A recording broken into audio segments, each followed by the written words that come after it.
going on, guys? Welcome back. Today we're going to continue talking about dynamic malware analysis, and in this video we're going to talk about debugging as another method to analyze a malware or an executable file. So basically, in the previous videos we talked about static and dynamic malware analysis, where we saw that in static analysis we don't open the executable file, meaning we do not interact with the file. Rather, we use tools such as strings. We analyze the hash of the malware. We submit the hash to different analysis websites. We do all sorts of analysis without opening the file. We analyze the portal executable header. We analyze the imports, the functions, the API calls, the DLLs, just to draw a conclusion or an initial assessment of the malware behavior. And in dynamic analysis, we analyze the file, but by interacting with it, meaning we open the file, we analyze the network connections, the threads, the processes that it spawns, the API calls, the handles, the files it opens, the registry keys it modifies, and so on and so forth. This is another method to draw a conclusion on the behavior of the malware. Now, the last method is using debugging. Now, debugging is strongly connected to reverse engineering, where we take a closer look at the source code of the executable file.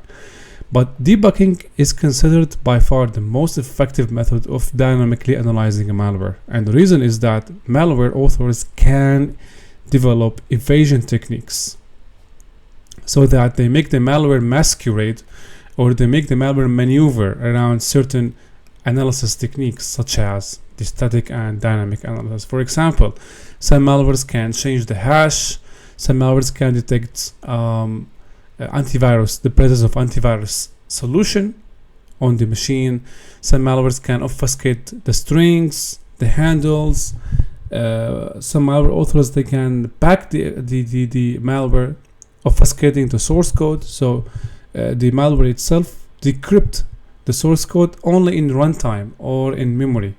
So you cannot view the source code, or you cannot extract the artifacts using static analysis. Same likewise in dynamic analysis, malware authors can evade dynamic analysis as well. So for example, some malwares can detect if you are running the malware in a sandbox. They can detect if the system you are using for analyzing the malware is a real system or just a honeypot.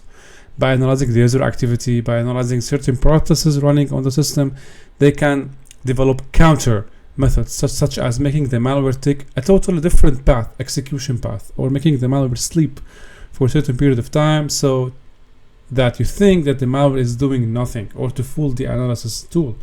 Now, by debugging, we're actually making the malware naked.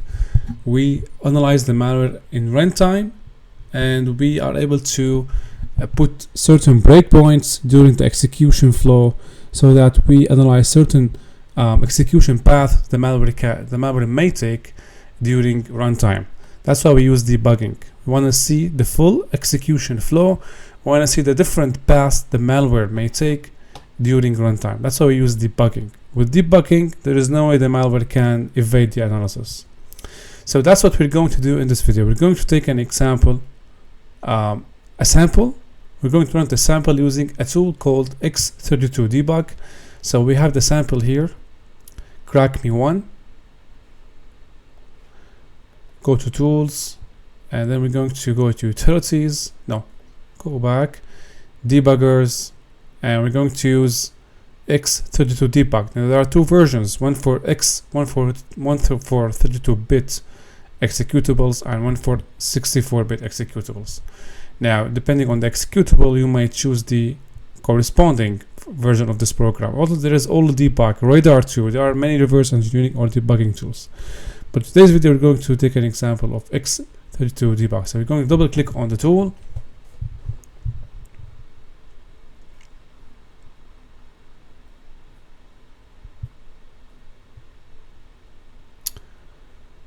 Okay, and this is what we get.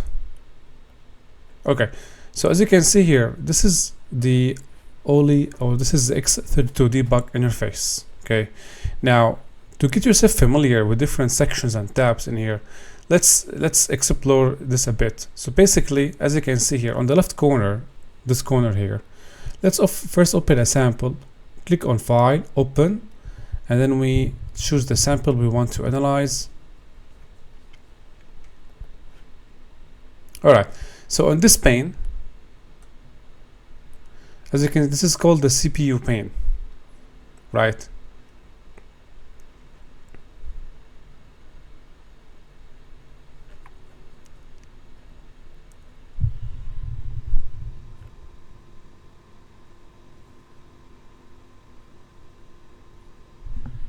Here it shows all the disassembly instructions, the CPU instructions of the malware.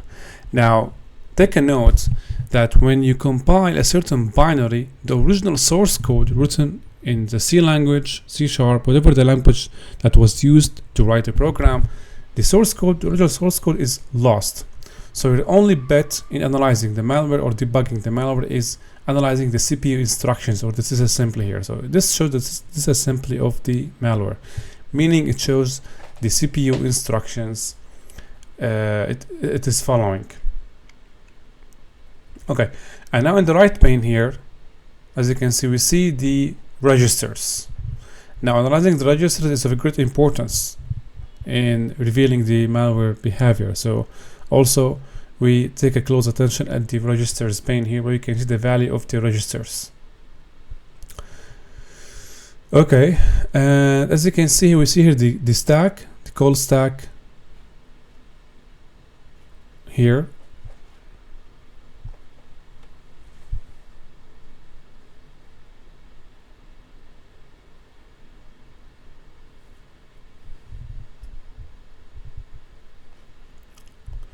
And here we can see the dump view or the hex view, and as you can see here on the very far left, lower left, as you can see, we have a note saying paused system breakpoint reached, which means that when we run the program, this is the reason for this, is that when we run the program, the debugger, it attaches itself to the process. So the process itself, the executable file, is run, but then it is immediately paused to enable you to analyze the files. That's why, as you can see, system breakpoint reached here. And here we can see on the lower right, we can see the time used in the debugging. So here it shows how much time we have used to analyze the file. So up until now we have used, or we have consumed 1 minute. All right. So we have one breakpoint here, as you can see, which is on this instruction. Now, if you scroll up, there are still more instructions here. But what matters here, the breakpoints. The breakpoints enable you to control the execution of the program and analyze the instructions. So you have a breakpoint here, okay. And as you can see, this is the EIP. The EIP is the instruction pointer, and the instruction pointer here, you can check its value from the registers pane. It shows this address. Now if you take a look here, as you can see, it's indeed at this address, 8D7. Alright, and as you can see here, different tabs. We have the memory tab, we have the breakpoints that the program has, and we have the handles. Remember that the handles can also be found during dynamic analysis using Process Explorer as well. We can see the threads, the source, the symbols. Now most importantly is the CPU tab. Here we will spend most of the time analyzing the file. Alright, now as you can see, we have here a couple buttons that we need to get ourselves familiar with. As you can see, the first one here, restart. Restart is a button that is used to restart the execution of the program. Use this button if you get stuck or if the program freezes. You can click on this one to restart the execution of the program over. Here, as you can see, it's close everything. It stops everything. And as you can see here, run. Now run continues running the program. So if you have a breakpoint, set here, if you click on this one, it will continue execution of the program. Pause, it's like you pause the execution of the program, and here step into and step over, they are used to navigate through the different instructions or to get you back from a certain memory address. Okay, so now if we click on this one, run, there is another breakpoint, as you can see here at this address.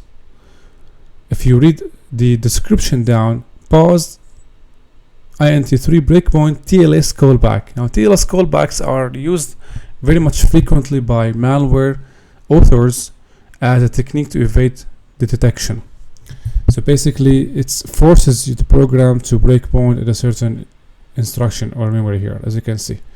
Now you can check these out by going to options, preferences. As you can see here, these are the type of breakpoints that are allowed: system breakpoint, TLS callback, and system TLS callbacks. Let's check this out. After the breakpoint here, if we can navigate the instructions using the step into and step over.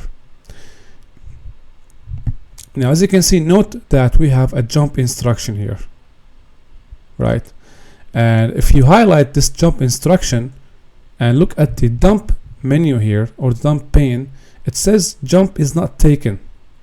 And if you take a look at the 0 flag here, it is set to 1, which means that this jump instruction will not be taken. And you can hover over the address that it will have jumped to if the jump instruction was executed. And after that, we have a call to this address. If you hover over the address here, it shows you the contents of this address and the instructions. Now let's go back to the jump not taken. So basically here we want to find out why the jump is not taken. So we can double click here.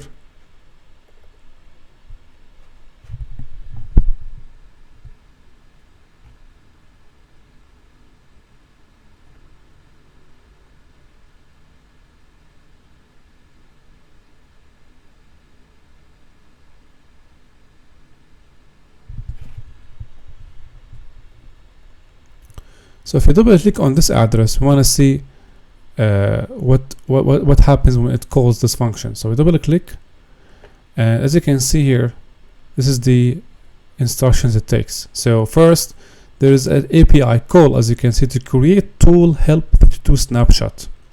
Now analyzing the API calls,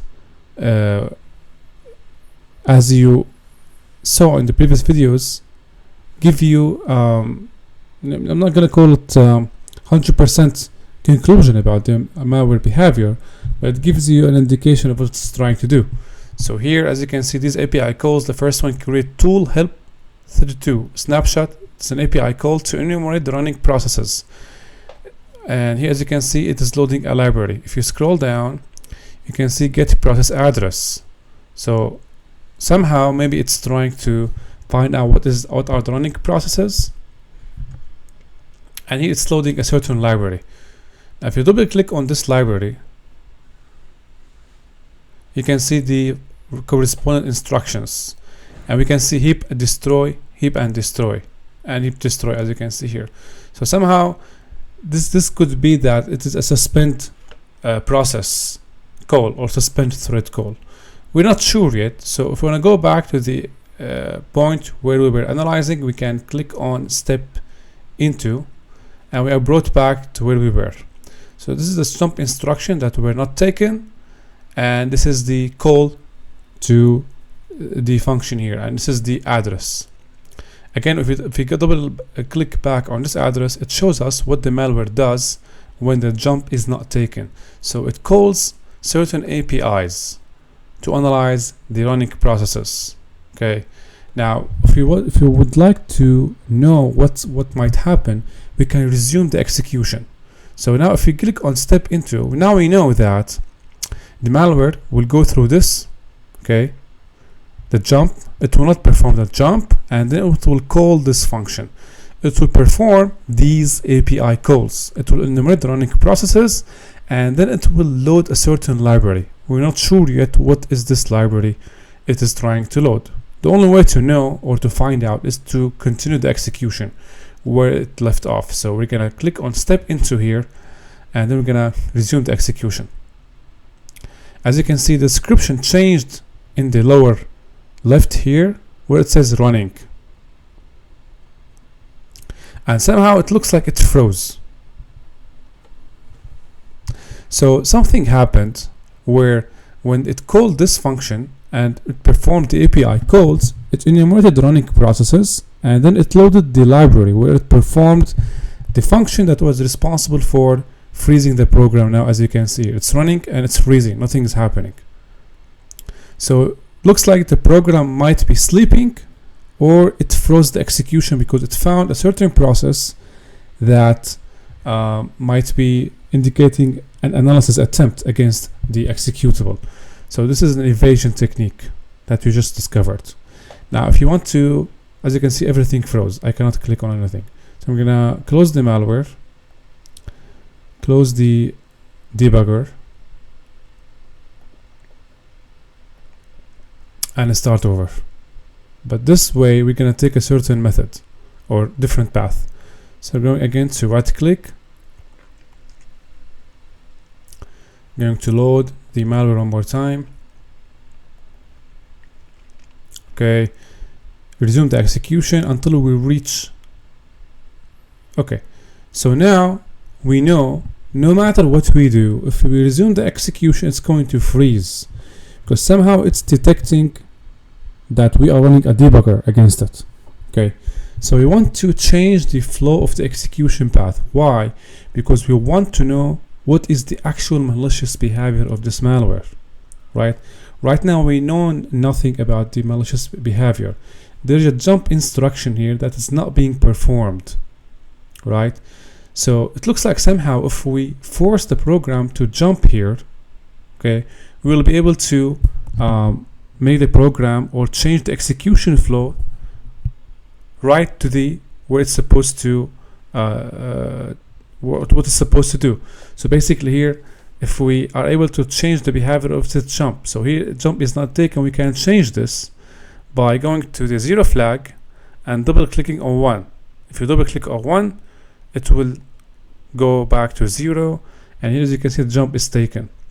But if you resume the execution now, you might think that yes, now it will perform the jump, and I will be able to find out what's the malicious behavior of the malware without going through the evasion loop here performed at this line or this row. But unfortunately, if you click again to click on resume the execution, it's going to freeze again. So now it froze one more time. So you have to change the method. So I'm going to close this one more time. On some samples that might work if you change the 0 flag, but some samples just doesn't respond, so you have to change the method.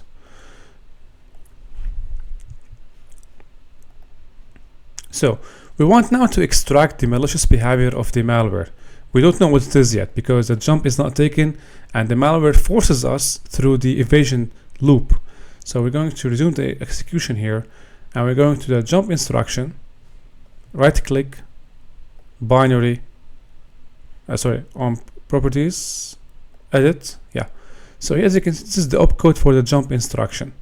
You can change this opcode. So instead of jump, this is a conditional jump. We can make it unconditional jump. So no matter the condition here, it will perform that jump.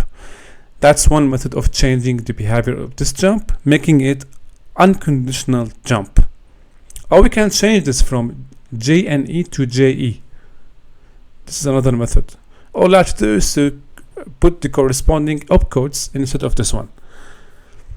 Or what you could do, you could change the behavior of the call function here. The call function takes us to the evasion loop, right? So you can fill this with nope instructions by right clicking on this, go to binary and fill with nopes. This will fill the binary, fill the call with 5 nope. Nope are nothing, they don't do anything. So just click on OK. And as you can see now, they were replaced with nope. Technically, nopes are instructions that don't do anything. This is a method to restore or change the execution path of the program from going through the evasion loop or the evasion detection into the normal execution flow where it shows the actual malicious behavior. Now what you have to do here, there is one thing left. We have to extract or patch the file. Okay, it means we have to now export the file to a new executable file which we can dynamically analyze. This is called patching. So we have to go to File and select Patch File. And now we can click on Patch File. As you can see, I have already patched the file, TryHackMe -a rebel 1. This is the patched version. Instead, you can use a different name like patched.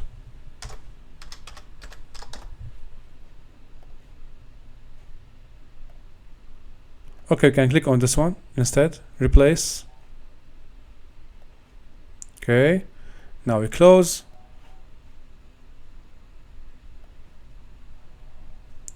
So let's go to TryHackMe, this one.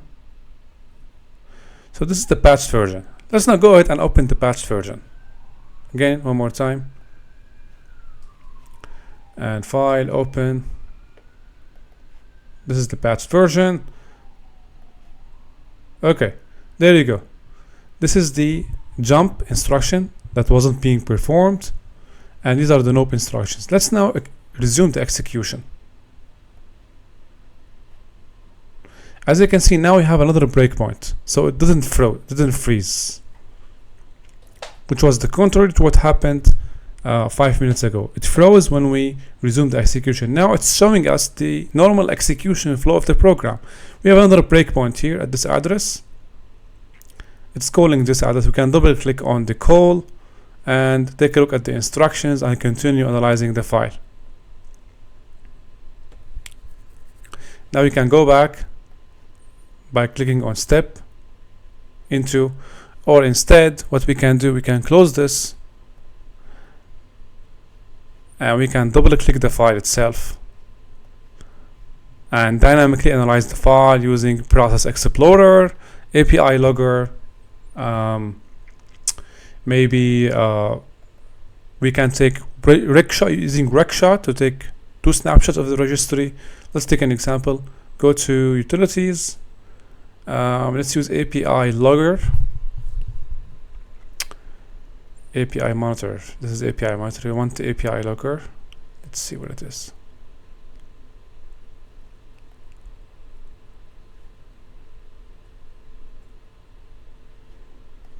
Back.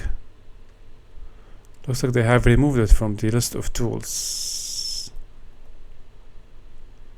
Now this is Yara. Now what I am doing now, guys, is not part of the task, by the way. It is just further explanation of the concept. Utilities. We can use API Monitor.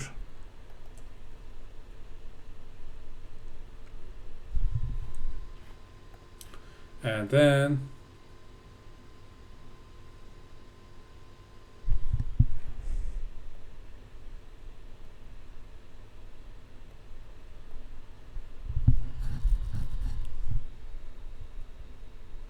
okay, so let's select all of these APIs or some of them. System and system administration. We can also monitor network activity, files, internet, and now we can open a file.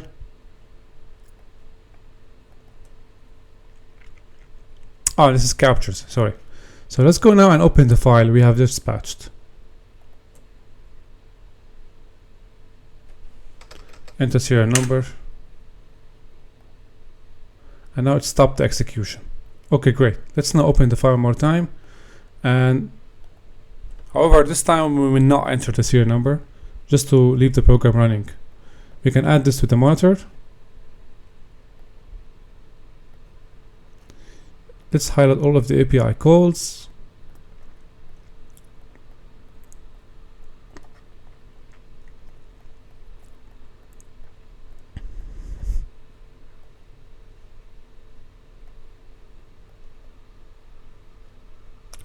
And let's say, yeah, as you can see, these are the API calls, and some of them are the DLLs, as you can see here. So this way, guys, you can dynamically analyze the file knowing that it is not performing any sort of evasion techniques. You can again open Process Explorer. You can use Process Monitor to monitor the network connections, the spawn threads, the open file, the handles, so on and so forth. Now let's go back and check out the tasks. So the task VM has a TryHackMe in the directory. There is a TLS callback with conditional jump. Is this conditional jump taken? We saw it wasn't taken. What's the value of the zero flag? It was 1. Which API call in the mentioned sample is used for enumerating running processes? It was create tool help 2. From which DLL, Windows DLL, is the API suspended thread being called? It was kernel 32 DLL. Most of the answers are easy to find actually. And the last one here is, what is it called when a binary's assembly code is permanently altered to get the desired execution path? We performed this by filling the call function with nopes, or with nopes, and this is called patching, extracting the part of the binary that can be analyzed knowing that there is no evasion techniques.